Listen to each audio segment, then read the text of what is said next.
Hello, everybody. Welcome to episode 2 of With My Own Two Hands. I'm your host, McKenna Lee, or XO McKenna. You might have heard XO McKenna before, not McKenna Lee. I have a guest today, which is very exciting. You guys actually said that of all the guests that you wanted to see, my mom and Romeo. So Romeo I'm working on, but mom is game for anything. My mom, I always call her mom, but her name is actually Kathy. Mom, would you like to say hi? Hey.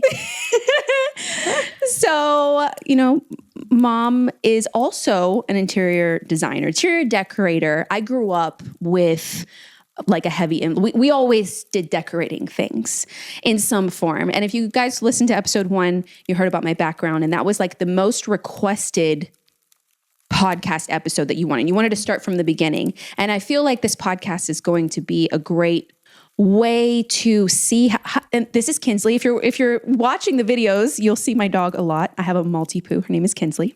She's here and she will be joining. She just had a bath this morning, so she smells very good. As long as she stays quiet, we'll be good. But I feel like I asked you guys over on YouTube on my vlog channel what you guys wanted to hear on the podcast, and you wanted to hear more about my background and stuff. And it wouldn't be my background without my mom and her influence on design for me and how our styles may be similar or different. So I thought it would be fun to sit down with mom and like explore how our styles have changed over the years and how we see trends in decorating our homes. And do we follow trends? Do we not follow trends? Are we lying to ourselves that we don't follow trends? Because I feel like we don't follow trends, but I think I'm lying a little bit because I think everyone's influenced by trends in some way. Mom's about to say no. Maybe. You don't think you follow trends? I don't. Oh. I don't because I don't. You don't? Okay. Because I don't like to follow trends. It seems like when I look for things, I never can find what I want.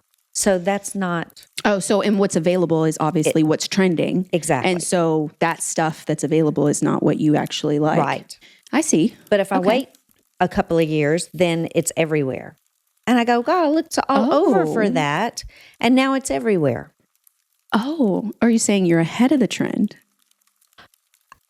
Yeah, maybe. Not really. But I'm just saying that like I can look for, I've been looking for lamps and I went by this lamp store and now they have the lamps that I'm trying to get rid of. Oh, I see. That does happen. Well, I feel like trends too, and we'll talk about like the trends that they're like thinking, the trends are all relative. The trend forecasters, if you will, or designers kind of like forecast what they think is going to be popular or out in this upcoming year. So they have some articles that have come out. So we'll talk about like the trends that they think are going to be in and out and how our thoughts on those later. But I feel like trends as a whole are trends, but I also feel like there are trends in specific areas of like, let's say we're obviously in the United States. And so I feel what's trending maybe in California, what I see there in homes and online and stuff, not necessarily is what's trending here in Texas. Yeah, I found that the middle of the country, from the top to the bottom, the middle of the country is much slower. Takes much more time for the trends. It takes more time. So there are a couple of years so behind. I feel like social media has changed that though, because we're exposed to so much more where people, it's so much more diverse now in terms of like the design styles and how they're adapted in different states. But let's talk about specifically our style, because I feel like we both have a similarity in style, but also my mom's style changes every few years completely. And I'm not talking a little bit. Completely. I'm talking totally different. And I want to hear from her how she does that, or like why she does that. Why? Let's talk about why you think your trends or your style changes. Because I'm ready to do something else. I think I get bored. Oh. And I'm ready to mix it up. Well, that's understandable. You get bored with your house and you are a person that likes change. But I really like the house. I just get bored with it. So I sell it with all the furniture in it. Right. So then I'm done. and I can move on. I used to call you guys serial flippers, but the difference is that you would live in them and not flip houses in terms of like renovating them, building from scratch. Mm-hmm. So building a home, they both my parents like build homes from scratch, design it. My mom literally draws the plans herself.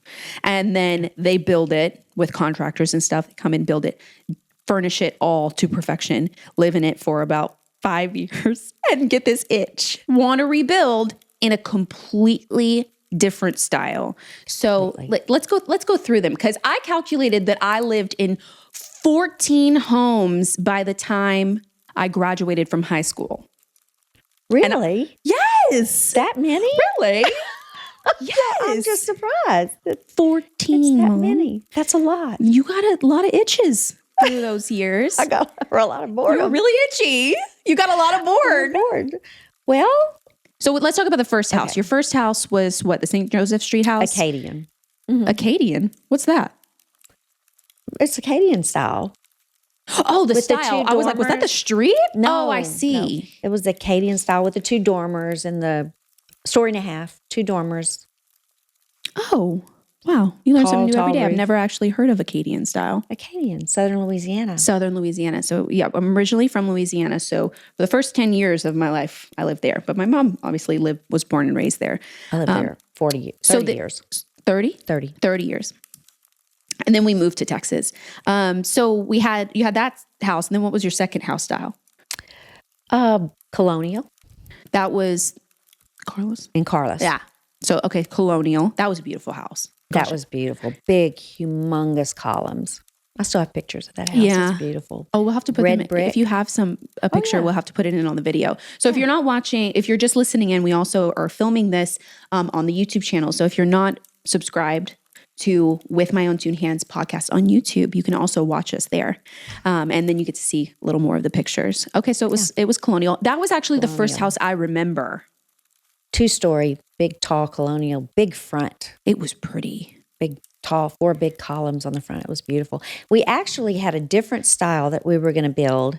And then we took a trip down to New Orleans to all the antebellum homes, the big mansions down on the river. Yeah. In New Orleans, came back and scrapped the whole thing. Really? And started over again and built the antebellum colonial. I did not know that. Yeah. Wow. Scrapped the whole thing. You got an itch real fast. We said, let's build this. This is awesome. Awesome. Yeah. Well, that's cool. I didn't know that. I think that house was the first house I actually remember. Mm-hmm. I was real young. How old was I when you started building that house? 5? Yeah. I mean, 5. I don't remember much before the age of 5 or 6. Yeah. But I do remember a few things about that house. I remember you staying up all night caulking all of the crown molding, because the house had beautiful crown molding in that house. Yes. Beautiful, thick, multiple pieces to make the crown mold, right? 4 different boards. 4. That had to be caulked. 4, yeah. Yeah. So put together to make the crown molding was beautiful. That's incredible. And expensive. Crown molding is not cheap. And a lot of it was 2 stories tall. 22-foot ceiling. So it was. Oh my gosh. Were you on scaffolding? Sometimes if we had it. Oh, wow. Well, I do remember you up there a lot, doing a lot of caulking work. I remember you stepped on a staple and it went through your shoe. A big. Yeah. Yes. That, I remember that was like, so I was scared. I did not like my mom being hurt. Get in the car. We've got to go to Granny's. She was a nurse. Get in the car. My grandmother's a nurse. And I had on work boots because we were working out there. And I went, I'm not taking off the boot. It's going to scare McKenna. I know. I get really, I can't deal when my mom is hurt. But then we got bleeding. She can cut her finger and I can't handle it. But it was a puncture. When we got to the house, I took off my boot and there was nothing there. And I'm like, wow, this is God. I really remember painful. It like it was the end of my life. It was so bad. It was painful, but I got over it. I had tetanus shot. Always your tetanus shot. Right. So it was all right. But the third thing that I remember is I don't think I'll ever let you get over this. I won't let her ever get over this. She built these beautiful glass beautiful glass front cabinetry, bookshelves in my you were room. a little girl. You were Okay. supposed to like dolls. Ever since I was a little girl, I do not like dolls, Barbies, anything that a traditional little girl I feel like would love. I don't like things that aren't human or animal, like live animals that look at me with eyes. I was really scared at like Disneyland and Universal when I don't like things that look at me. It's Fish. super weird. Can't be fish. Can't be anything that look at you. Fish? No fish. Yeah. Something about it just freaks me out, specifically dolls. And I feel like a lot of people are with me in terms of like, you don't like dolls, right? Like, so imagine going into a room with an entire wall of cabinets filled with dolls. Well, I bought you a really pretty one once a year at Christmas, and they were gorgeous. But imagine sleeping in there. No. And so why we had so many dolls is that my mom and my grandmother would actually kind of collect them, I guess, for me. Every year they would buy one that looked like me. I know. Can you add to the creepiness? That's more creepy. I'm sorry. That's creepy, We Mom. had quite a few of them. By the time you got to be about 12 or 13, there was a dozen up there. I couldn't sleep in that room. And they all had brown hair and blue eyes. Creepy. Light brown hair and blue eyes. Just for perspective, that's creepy. Like, let us know if you're watching on the YouTube. If you're watching on the YouTube video, let us know if that's creepy and you're with me, or they don't bother you. I'm sorry. So those are the three things that I remember about that house. So what was the next house that you built? The next house was we moved into a house next door to your grandmother, and we gutted it and remodeled. We just made it livable for us because we were going to keep it as some rental property. Oh, so an investment property. I do remember that house. And we lived in that one. We made the living room into the main bedroom, and then it had two other bedrooms for you and your brother. Yeah. It worked out really well. It was nice. We stayed there for a couple of years.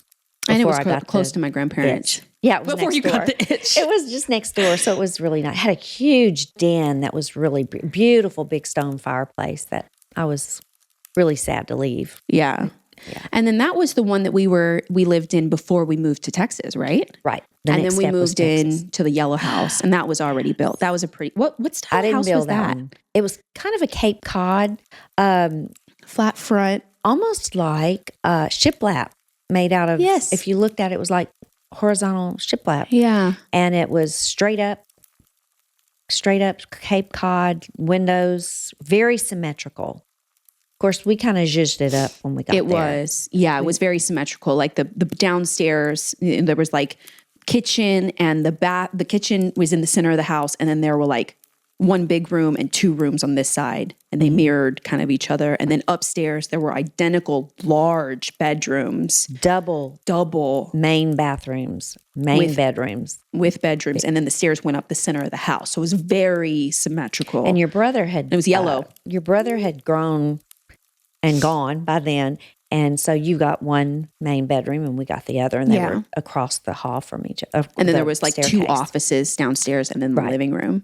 Right. Yeah, I remember that house. And then you got the itch to keep building. Then the serial building started. I think she took a brief pause to live in houses. That lasted about 5 years.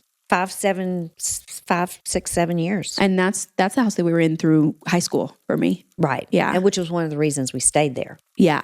Because you were in high school and we wanted you to stay there. Right. Because you would move you had several. After 6th grade, you moved. After 5th grade, you moved. Yeah. After 7th grade, you moved. After 8th grade, you moved. I mean, it was just like, okay, you're going to stay stationary. It didn't have a problem. No, yeah, it didn't. It really didn't. I feel like Romeo moved a lot as a kid too, and it definitely bothered him. He actually doesn't like moving now, and had that kind of reaction towards it.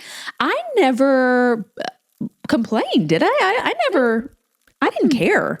You made friends really easy. Yeah. Oh, well, that's good. I didn't care. And I actually liked I think I like the change as much as you do. Mm. I like that. And I feel like I still do that today. Like I'm kind of that serial mover, especially when apartment hopping. When we were living in LA, I definitely do that and like to move, and I like to switch things around and change it up and have a fresh space and move around furniture.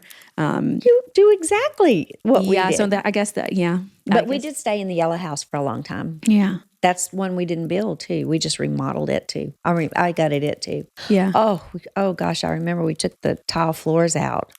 We had to get out of there for like 3 days. We had to get out of there. You couldn't breathe. Really? We had to chisel up. It was industrial hospital grade tile, and they said, they'd have it up in a couple of hours.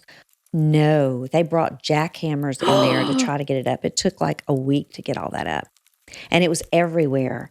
The bathroom, it was little 6x6 tiles that were like the ugliest taupe color, flat, no sheen to it at all, and it was really bad. Yeah, we stayed through high school, and then my senior year, we were building the Hidden Hollow. Yeah, but see, that's where the yellow house is where we had the horses and we did have horses. A lot. Yeah, and it was nice. The white pole fencing. It was like everywhere. it felt like a ranch. It was really, really beautiful. Had a lot of acreage in the back with white pole fences and the barn with the horse stables. And it was really pretty. If I could go back to a house, I think that's the one I would go back to. I would build a different house. It would be yellow, but it would be. Yeah. It was very and nice. Big, the landscaping, the tree, they had huge pecan trees on the property, and they were gorgeous. Beautiful. But that was a pretty house. And Susie, the horse. Susie. Yeah, Susie was my favorite. But anyway, we had Buck, we did have a goat named Buck.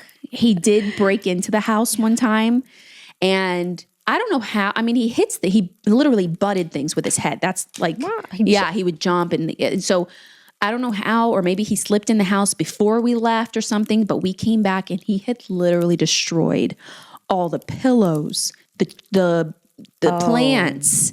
There were feathers everywhere. The couches were turned over. It was bad. It was bad. We walked in. I thought we'd been burglarized. It was terrible, and we just back out. But when we called your dad, we heard him. The goat. It was the goat. Your dad loved the goat. He was so funny. He would ride in the front seat with your dad in his truck, just ride everywhere. What a weirdo. But And then we moved not too far actually it was in the same school district. So I didn't have anything there with my senior year.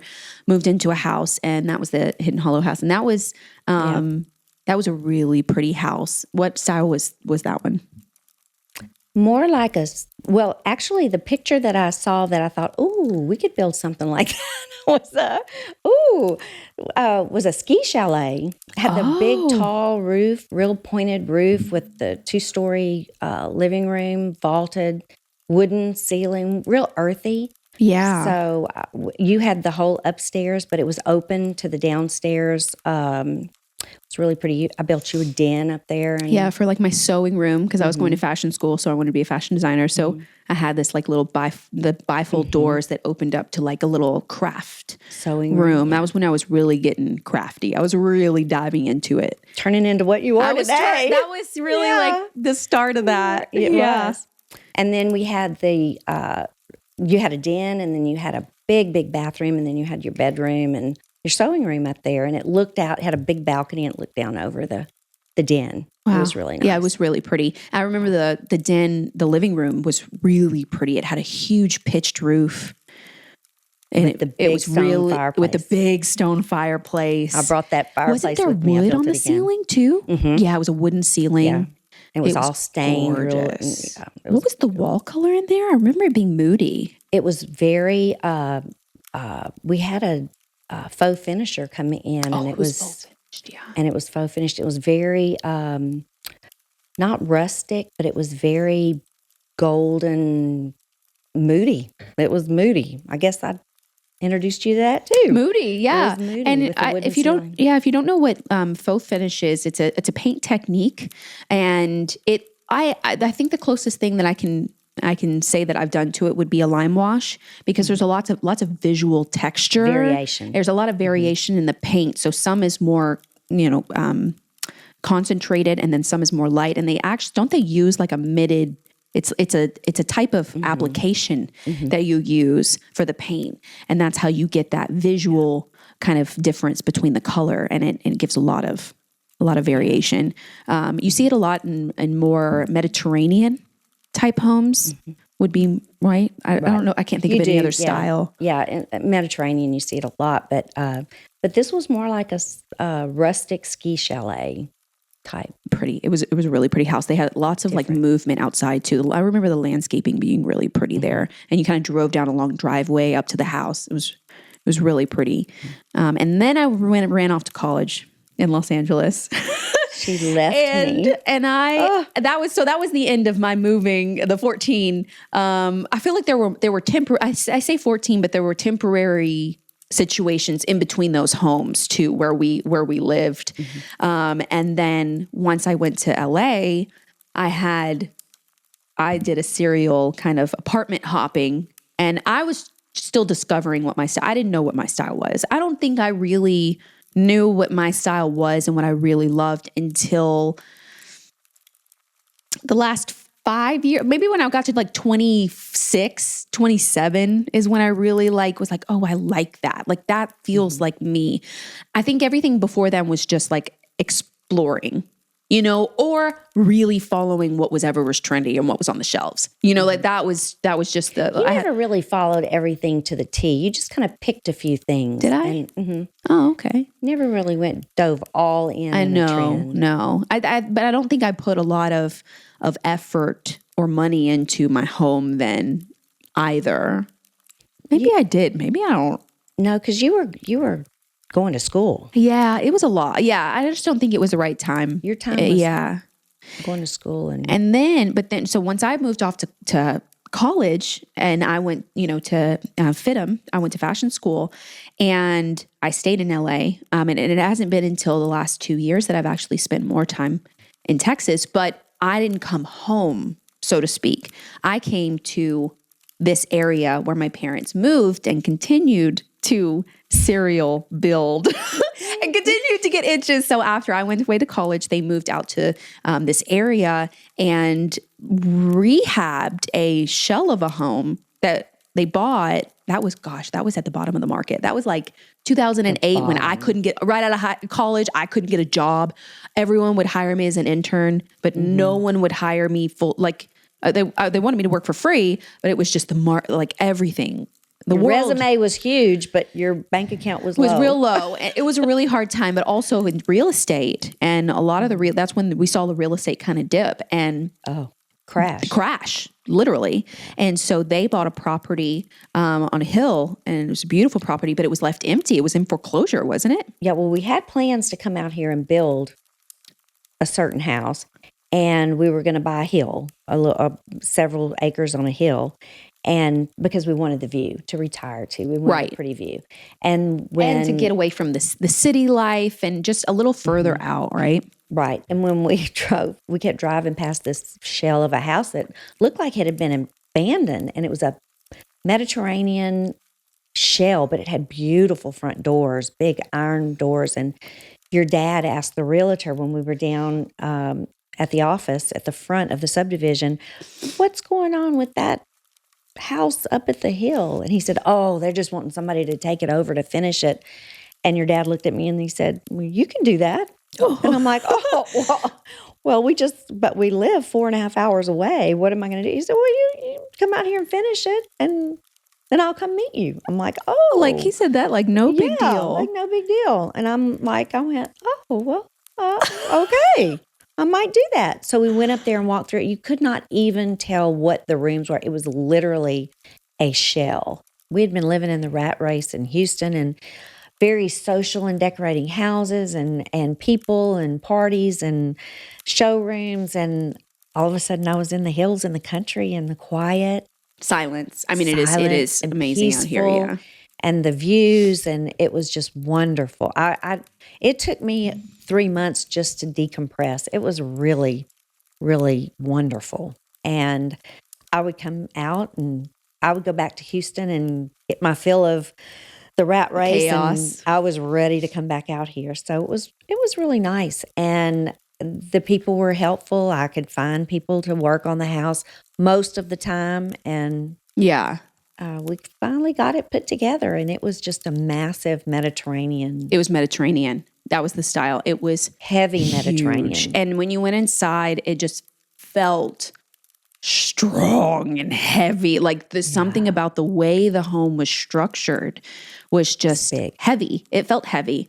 And I think that that is what led you to not want to be there anymore, is because it felt so massive and heavy. And it had an upstairs with a whole nother kitchen situation. And, it was, they rehabbed what was there, so the structure was already, you had to go with it. Right. So what you could do was really pick finishes.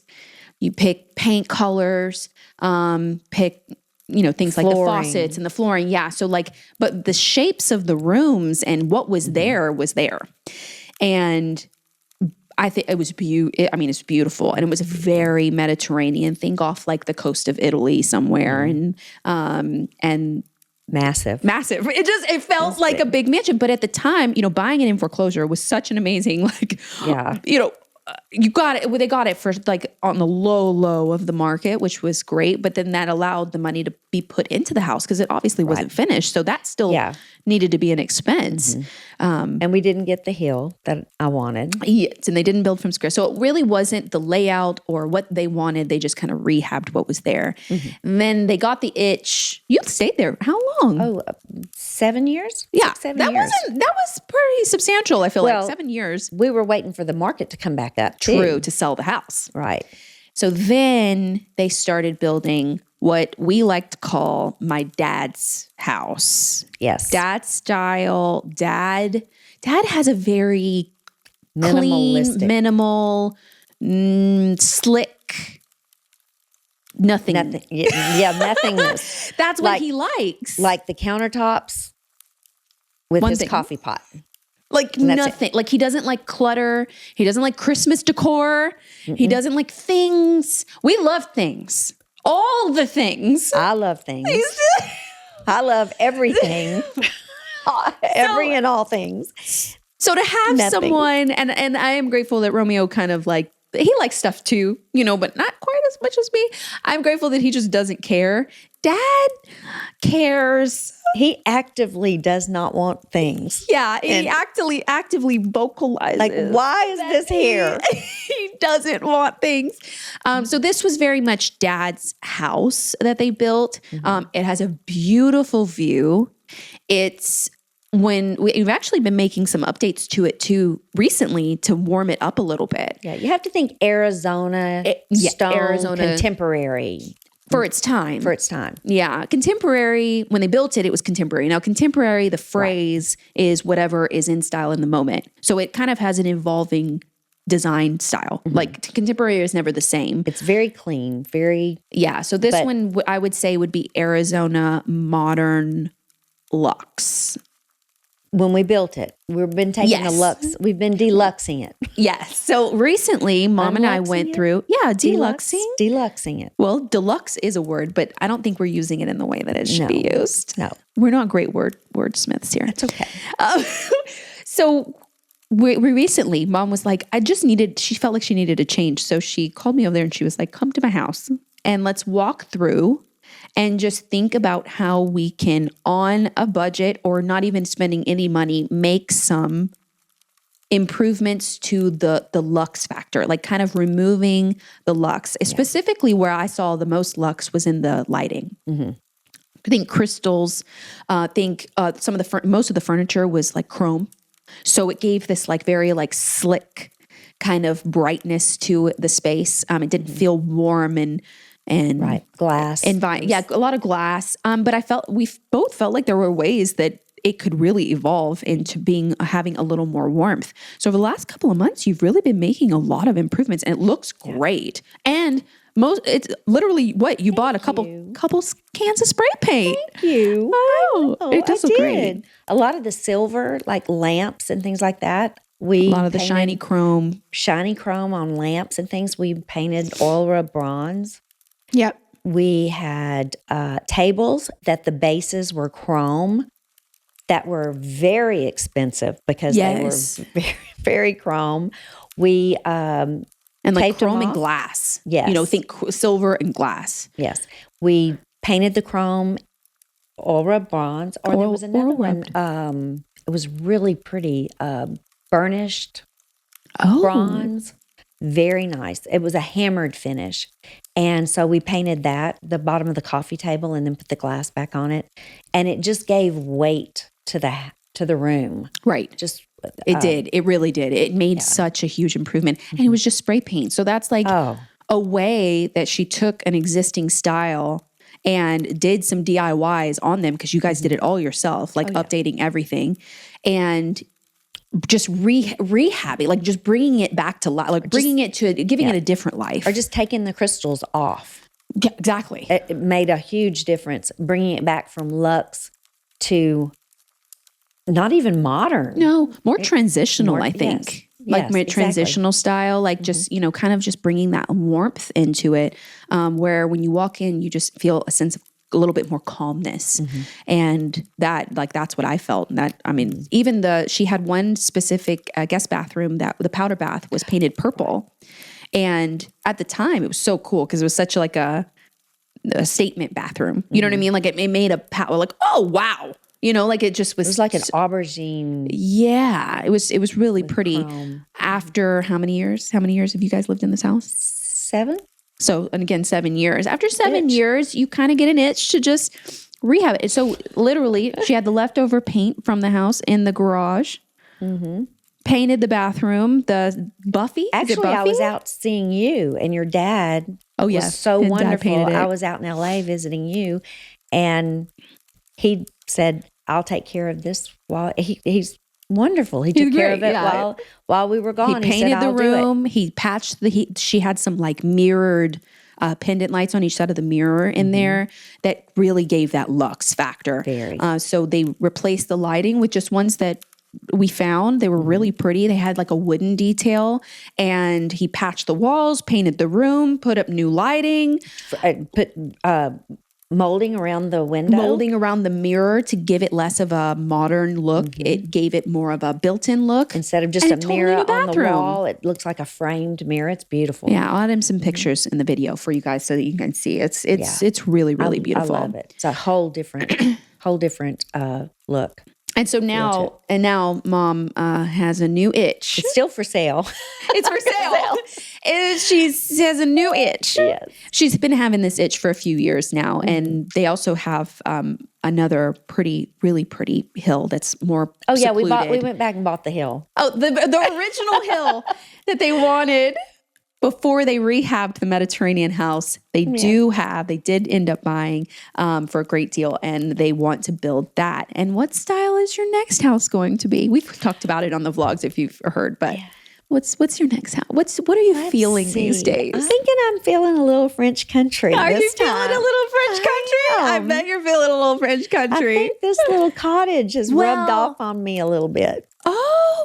Oh my gosh, is she finally admitting that I've rubbed off onto her? This cottage feels like home, and being in the Arizona, I just feel like I need to do a little French country. You need, and we mean light on the country.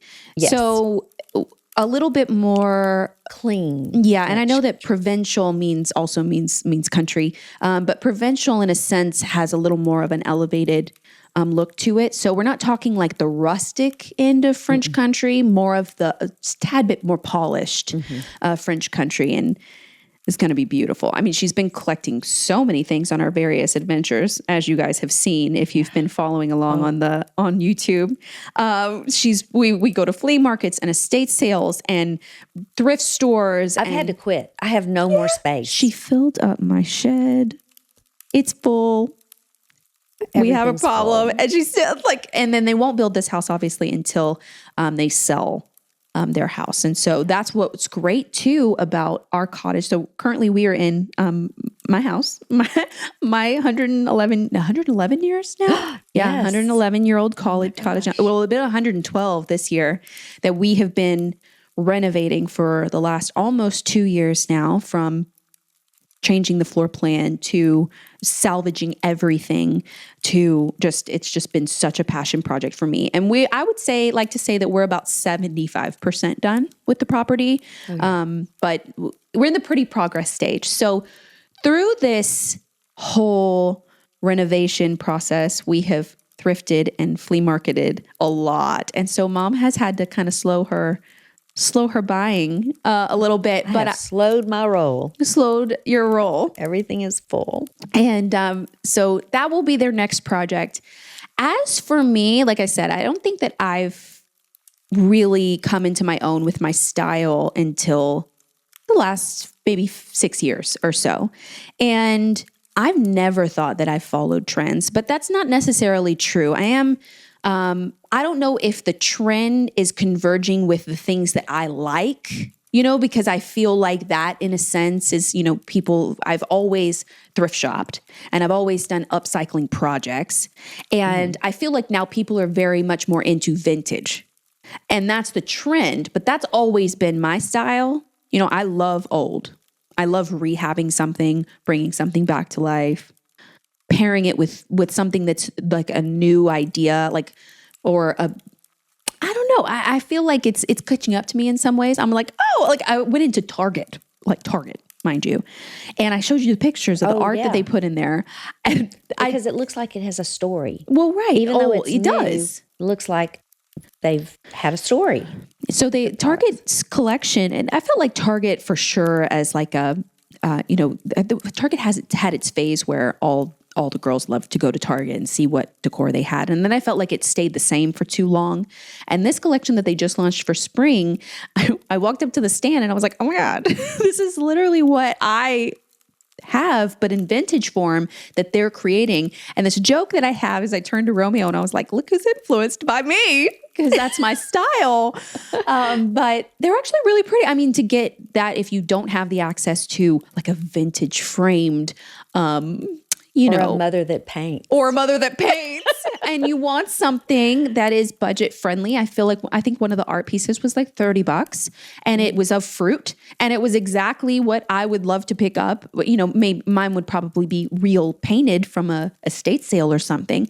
But it gives you the look on a budget. So I felt very proud of that. So I think in some ways the trend is kind of merging with what I love. But now is Target influenced by the trends? I think Aren't so. They following? Totally. Yes. Oh, totally. I feel like that's all they produce.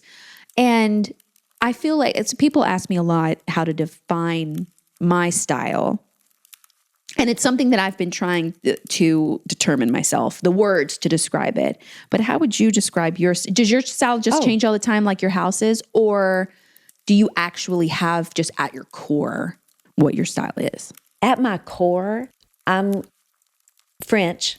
Right. We are French. From Southern Louisiana. Yeah. We're French. So that first house, that first Acadian house, and the one I'm going to build, this last one, has a lot of variations that are on the same trend line. I see. So I've come full circle.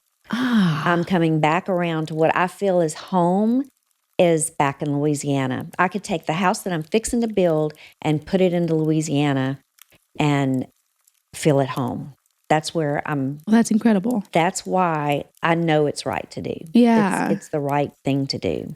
And then do you think that this, given how many times you've done this and build houses, is this going to be your forever home? Not going to do it again? It will be, because I get chill bumps when I think about it. And I've never had that done before. That's I have them right now. nice. I just want to feel at home, warm, and totally, and in the French Acadian style. It's where I'm supposed to be. And we were so lucky to be able to, 10 years after we first found the hill that I love, to be able to buy it. Right. For it to be available for us to buy. And your dad has spent countless hours. Oh my God, he's done so much work on the land itself. It was totally wooded, and it is so beautiful now, and it's just waiting for us to start. It's it's exactly where I'm supposed to be. And I've never that's so felt good. like that before. Oh, they just felt kind of like projects, you think? They were projects that were going to be fun and it was exciting. Never felt like home. Ah, The Acadian one. In fact, that's the home I brought you home I from the know that was, hospital. yeah. That one was the one that felt more like home than any of the other ones. Oh, And that's so fun. It was also a block and a half from where I grew up. So it's the house that I grew up in. It was home. And so that's why I know this is where I'm supposed to be. Yeah. And we also bought the little property down Fox at the creek. Run. Fox We Run. call it Fox Run. It was actually a property that we were not considering it when we were buying this cottage. And it had a falling down building on it that has since been leveled by my dad and his backhoe. He loves destroying stuff. I mean, who doesn't? He does. So it was a hazard. I mean, it was going to fall down on someone if it didn't get taken down. But it's a beautiful piece of property on the creek with big trees, and it's really pretty. And it was one that we were considering because it was currently available. And so when I decided to get this cottage, they were like, "Oh my gosh." Okay, Mom, I'm buying that one. Yeah. Mom, like it was a great price, a great investment. And I feel like that as, interior designers and decorators and people that you have homes as projects and have been a great investment for them over the years. And I saw that too, them investing in property and flipping them and making money off of it, like really putting in the work to make it more valuable. And I saw that for my future too. And that's why we bought this cottage as, an investment property and a huge project. And I've learned so much here. And so like going back to your style, I totally understand where you're coming from. Like Frenchy, I say Frenchy. That's like, okay. Like that home, that sense of home. And I feel like if you can create that sense of home for whatever style, even if you can't even describe it, like I can't describe mine, as long as it feels like home to you, it's your style. It works, So if I had to force words to figure out, to define, if you will, my style, vintage comes to mind. I think someone would also define it as like cottage core, which I'm not fully cottage core, but that grandma chic, grand millennial cottage core names are in line with my style. But more than anything, it's a Nordic term and it's hygge. And some people call it Hague, but it's actually pronounced hygge, I think. Sitting here, I'm doubting myself, but I think. And it's a sense of the way something feels, way a home feels, creating your environment and everything to promote a sense of calm. And you just want to snuggle up with a book and just like with the fire on. It's like it's a whole feeling. And I lead with my style being something that I feel. And if it feels right, it is my style. But this cottage was heavily influenced on style based on its location, because I wanted this home to feel like it fit where it was. So it's got a lot of German influence. This was a German settled town. So there's lots of limestone everywhere. They were miners who settled here. So I brought in lots of limestone detail and lots of, I used everything from the original house. So I don't know how you get more original and Exactly. more fitting than using materials that were already here. We salvaged all the beadboard, the wainscoting, the brick, the wood, everything. the lights. I have all the lights that were here, the pretty ones that we'll use. And so I don't know how you get more original than that. Keeping the shape and the facade, rebuilding the porch in the exact same way that it was, just with new materials that are going to stand the next 100 years. I don't know how you get more. So my style definitely here was influenced by that. So it definitely took that, it's 110 years old. I wanted things that looked like it could have been rehabbed here and, refinished and just been here for 110 years. But it's been such an amazing progress. So now in my next house, will it be an evolution of this? Will it still be the same style? Because I actually absolutely love this style. I did pick this home for a reason. because it was so in line with my style. So we'll see. How have you thought about, what are your thoughts about me renovating this little cottage? I love this little cottage. You In love fact, if you hadn't bought it, I was. But you She bought was. it. I She goes, I'm so glad you bought that. She was like, if you weren't going to buy that cottage, I was. Because we did it was right before the kind of uptick in pricing on houses here. We got in at the perfect time. It never even went on the market. But there was multiple people that were interested, but they all wanted to tear it down. Yeah. And I wanted to save it. And I think that resonated something with the buyer for sure. And we got in at a good deal. And our thoughts on this property was that it is an investment property. And we had every intention on turning it into that, putting some Airbnb houses in the back. We don't know. It's all up in the air. Well, I'm not sure what we're going to turn this property in, but it's been fun. But you love my house. You're going to let me live in it if I sell mine. I know. And just like that, like if they do sell their home, that they're currently in because she wants to build the other one, they're going to need a place to stay. Well, this is a great place for that to happen. Or we'll build Fox Run. Oh, or there's that. But do you want to build while you're building? Well, maybe you could do a twofer. Yeah. Are you working at Fox Run or they could build them at the same time. We called Gracie's Hill. Yeah. Oh. Now, Gracie was our dog. Yeah. And, well, it's kind of like the Fox Run is kind of turning into a dry run, a first run. For the contractor? Yeah. Are you testing them? I'm kind of, you kind of have to. Yeah, because Fox Run turned into 2 lots, so we can build on one, sell the other. See, smart investment. Yes. Like turning what you can get and then using their skill, because they're obviously skilled builders and designers. Oh, that's so sweet.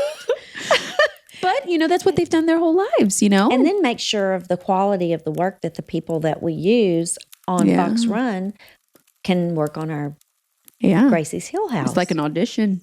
Yeah. An audition build. Yeah. You're not wrong, because you want this to be your forever home. Yeah. Because will you use all the people that, if you were to build, would you use the people again? Nope. All of them? See, you have to weed through them. No. No. No. Let me put an emphasis on no. Well, but some of them you would. I mean, some of them were good, weren't they? 2. 1. 2. The AC guys, great. My final plumber, after we've been through a few. Yeah. Yeah. But we still need another one. And we still need another one, yeah. We'll get it. No. Gosh, building. It's hard. The horror stories that will come, the learning lessons that we have learned from building all of those building all those houses. Mom has horror stories. I do. Horror. We will get into that in another episode. Oh, we will. We'll get into that. But horror stories. And I have my own horror stories, just like, what? We will get into that. Let us know in the comments if you're watching this on YouTube. Let us know in the comments if that would be something that you would like to hear about all our horror stories. Because we remember every single one of them. Yeah, and their names. We probably stalk them on social media and know exactly where they live. Oh gosh. Just things we've gone through some things. And I think that through this podcast, that's what I really hope to help, like people that are going through either renovating. I'm coming from a standpoint of I've only renovated. So I've only taken something that's already existed and turned it into something else in such a big way.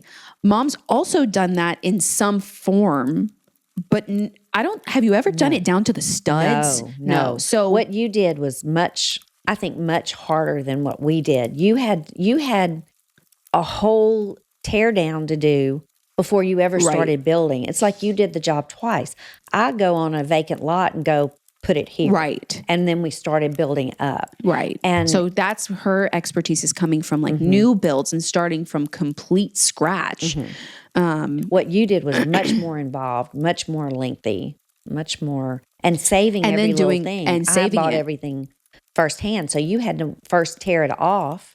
Because I was the only one that was going to be able to keep it intact. Exactly. And so I'm doing all of this literally with my own 2 hands.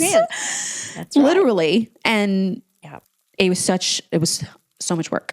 Yes. I'm And so it was proud. gratifying, and it was and it's Totally. beautiful. And you've got something that I would never have building new, but you had to do it twice. You had Yeah. to tear it down, refurbish it, put it back up.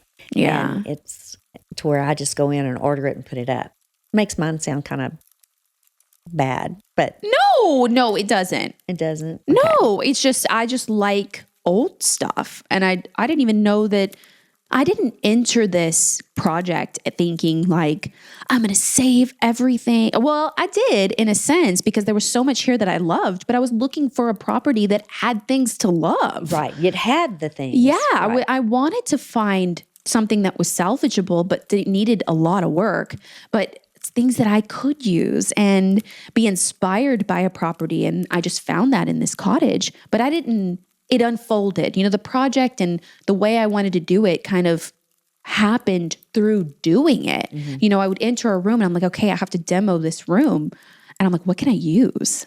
And then it started like, okay, I'm going to use this beadboard. Okay, I'm going to use this light. Okay, I'm going to keep all these hinges because I don't have to buy them again. And then they're not waste. And then I can use like, oh, I really hope that there's hardwood under this linoleum. And then we found hardwood. And then the combination, and over time, you finally realized, oh my gosh, I used even the studs. Everything. The studs. I reused the studs. Now, the difference about me versus the framers that we hired, they didn't want to touch the old studs. They wanted to use all the new stuff. They didn't have nails that needed to be removed, but I will. Yeah, so things that studs I saved and projects I worked on, I used the old stuff. Mm-hmm. And that's just less waste, And so it evolved. And then I got so proud looking back that we were able to use so much. And it became part of my style, and it became part of the style of the home in a sense. And then it all really worked out. So that's a little bit about our background in building and where we are now, and we still have time. But in terms of trends, let's just quickly go through them. Should we look them up? Sure. Okay, so 2023 decor trends to look out for in the new year. Let's see what they are. I kind of talked a little bit about this on the vlog too during Vlogmas. So number 1, gray is out and warm is in. Oh, I'm down. Down. That's literally what we've been doing to your house too. Like kind of eliminating the gray. And I've always been team warm. Yes. So you guys, are you team warm or team gray? Definitely warm for sure. I feel like there's so many things that you can do to bring warmth in using wood tones, warmer colors, for textiles. Textiles for sure. Pillows and blankets and bringing that warmth in. 2, rich and vibrant hues are in. What do they mean? Oh, jewel tones? Regarding the coming years, color trend towards elegant jewel tones like eggplant, deep greens, blues, warm, deep orange tones. So still colors, but colors that are more jeweled, more easy on the eye, I like to say. Mm-hmm. I would agree that my colors are already jewel toned. See what I mean by they're catching up to me? I see. Maybe it's just me making myself feel better that I'm like, oh, maybe I'm a little bit trendy, but I'm like not. I've been doing that forever. Light and moody.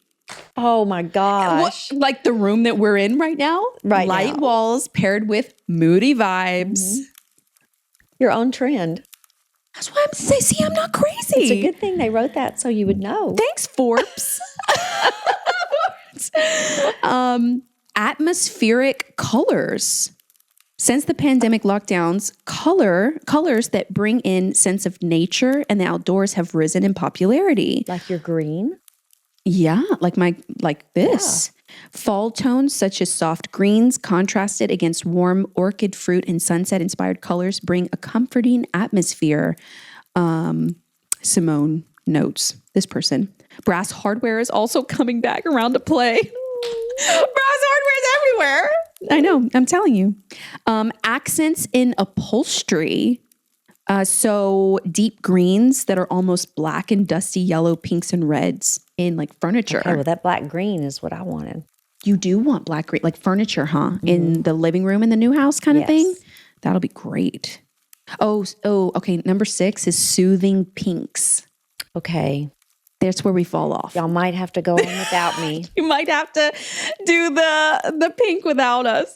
I don't know. If I ever get a little granddaughter, I could do soothing pink somewhere. You're not lying. I'm just saying. I'm just putting that Is that out a hint to McKenna? In the podcast universe. Let's see what's out. Okay. For 2023. 4 interior design trends that'll disappear in 2023. Okay. Okay. Shades of gray are on their way out. Yeah. We were pushing them out anyway.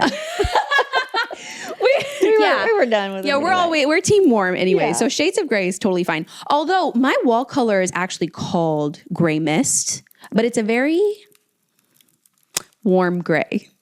Yes. So if you're going to do gray and you want to be kind of, in the middle, just do a warm gray, because I actually needed that gray ash to complement the jewel tones that I was doing. So, the next one is massive lighting fixtures have proven to be impractical. What is that? I don't understand what that means. Impractical. Like, it says light fixtures have increased in size and in some cases have grown too large for the scale of certain rooms. I think they're thinking of overly big. Too big. Like too big. Yeah. Okay. Like way too big. Because I live for a big light fixture. Yeah. That fits the room. Right. Yes. There's the clicker. It has to be scaled properly. It has to, fit. Floating shelves will fall out of favor. Like these kind. Yeah. That's okay. Actually, that's okay.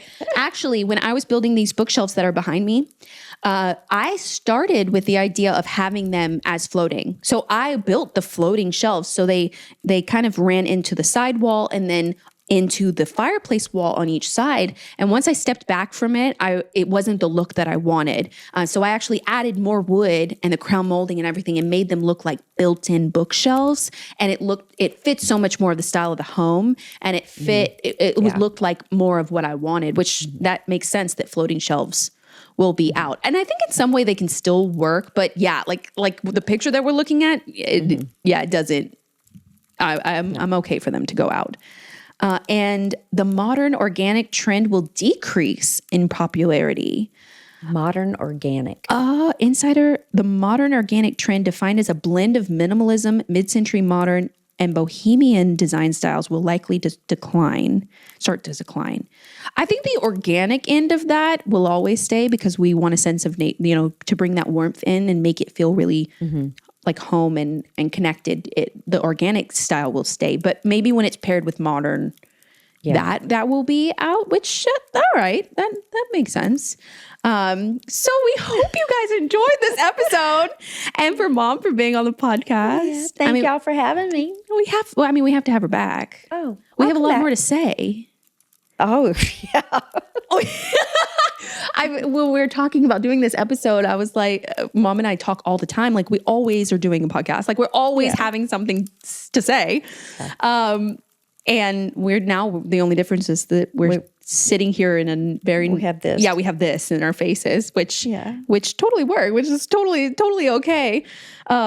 But we really hope you guys enjoyed it. Let us know if you are watching on the YouTube channel. Please comment what you guys would like to hear. If you wanted us to talk about our horror stories with contract work, anything and everything, home decor, how it affects life. So the lifestyle end of it, anything really. I mean, the sky is the limit. We just happen to be two people that really, really love home things in all forms, building them, renovating them, buying them, styling them, decorating them, thrift shopping for them, anything and everything. And I think that we have pretty unique styles in a sense, and our style converges in some ways, and then we're very different in others, and we learn from each other all the time. So let us know what you would like to hear and what you want us to talk about next. I would love to have Romeo on the podcast because one of the things that people ask a lot. Well, also two of the things that you guys ask a lot about is how it's affected us in terms of a relationship. And I think that where I love living in a renovation in a construction site, he may differ in that opinion greatly. He does not. So having his perspective on that would be great. So how it's affected us more and how much all of this has cost, to DIY and stuff, because I feel like in some ways DIY can be definitely more cost effective. And then in other ways, it's really not, so what we've learned through this process and, investing and putting the money into it ourselves and DIYing the majority of it, we have a lot more to come. So let us know what you guys want to hear. Make sure that you have all the things turned on, the notifications, subscribe to the channel if you're watching on YouTube, save the podcast. Is that what you do on the podcast? Save it, save for episodes, or follow or subscribe or something. Do those things. Click the buttons that you're supposed to click. Don't point at me. I have no idea. She has no idea. She goes like a podcast is like the radio, right? Kind of. But we will see you guys again very soon. For episode 3. I don't know what it's going to be yet, but we're going to sit down and chat about something. That's so exciting. We'll remember to turn y'all on. Yeah, we'll remember to start the mics when we have the next conversation about things. Yeah. Bye. Bye.